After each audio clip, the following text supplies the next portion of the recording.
നമ്മളിന്ന് ഉണ്ടാക്കാൻ പോകുന്നത് ഫിഷ് പെരട്ടാണ്. അപ്പോൾ അതിനാവശ്യമായ സാധനങ്ങൾ തക്കാളി, 2 മീഡിയം സൈസ് സവാള, 2 പച്ചമുളക്, ഒരു 10-15 വെളുത്തുള്ളി, ഒരു ഇഞ്ച് കനത്തിൽ ഇഞ്ചി, കുറച്ച് കറിവേപ്പില. അപ്പോൾ നമ്മൾ അത്ര എടുത്ത് വെച്ചിട്ടുണ്ട്. കറിവേപ്പില നമ്മൾ എണ്ണ ചൂടാകുമ്പോഴാണ് ഇട്ട് കൊടുക്കുന്നത്. നമ്മുടെ ഈ തിരുവനന്തപുരം സൈഡിലൊക്കെ പറയുന്ന നാടൻ ചുരം എന്ന് പറഞ്ഞ സാധനമാണ് കേട്ടോ. അത് നമ്മൾ മുളകും ഉപ്പും മഞ്ഞളും ചേർത്ത് പൊരിച്ചെടുത്തിട്ടുണ്ട്. അത് വെച്ചിട്ടാണ് നമ്മൾ ഫിഷ് പെരട്ട് ഉണ്ടാക്കുന്നത്. അപ്പോൾ ബാക്കി നമുക്ക് കാണാം. അപ്പോൾ നമ്മൾ മീനെല്ലാം വറുത്ത് കോരിയിട്ടുണ്ടേ. നമ്മളപ്പോൾ ആ മീൻ വറുത്ത എണ്ണയിലേക്ക് തന്നെയാണ് അതൊക്കെ ഇട്ട് കൊടുക്കുന്നത്. അപ്പോൾ അതിലും തക്കാളി മാറ്റിയിട്ടുണ്ട്. ബാക്കിയെല്ലാം നമ്മൾ ആ എണ്ണയിലേക്ക് ചേർത്ത് കൊടുക്കുകയാണ്.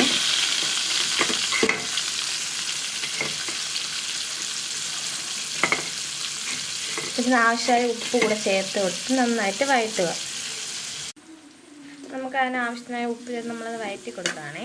നന്നായിട്ട് വഴറ്റി അതൊന്ന് അതിൻ്റെ ഒരു പച്ചമണമൊക്കെ മാറി ഒരു ഗോൾഡൻ കളറിലേക്ക് വരുമ്പോഴത്തേക്കും നമുക്ക് പൊടികൾ ചേർത്ത് കൊടുക്കാം. മീൻ വറുത്ത എണ്ണയിലേക്കാണ് കേട്ടോ ഇത് കട്ടി കൊടുത്തിട്ടുള്ളത്.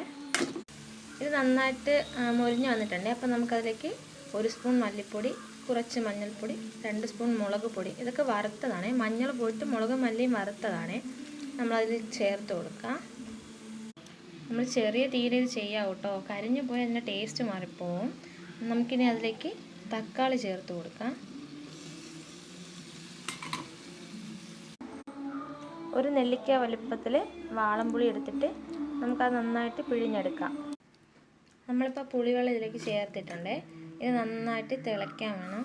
തിളയ്ക്കാൻ വേണ്ടിയിട്ട് നമുക്കിതിനെ മൂടി വയ്ക്കാം. നമ്മൾ പെരട്ടിൻ്റെ ഗ്രേവി നന്നായിട്ട് തിളച്ചിട്ടുണ്ട്. അപ്പോൾ നമുക്ക് വറുത്ത മീൻ ഇതിലേക്ക് ചേർത്ത് കൊടുക്കാം.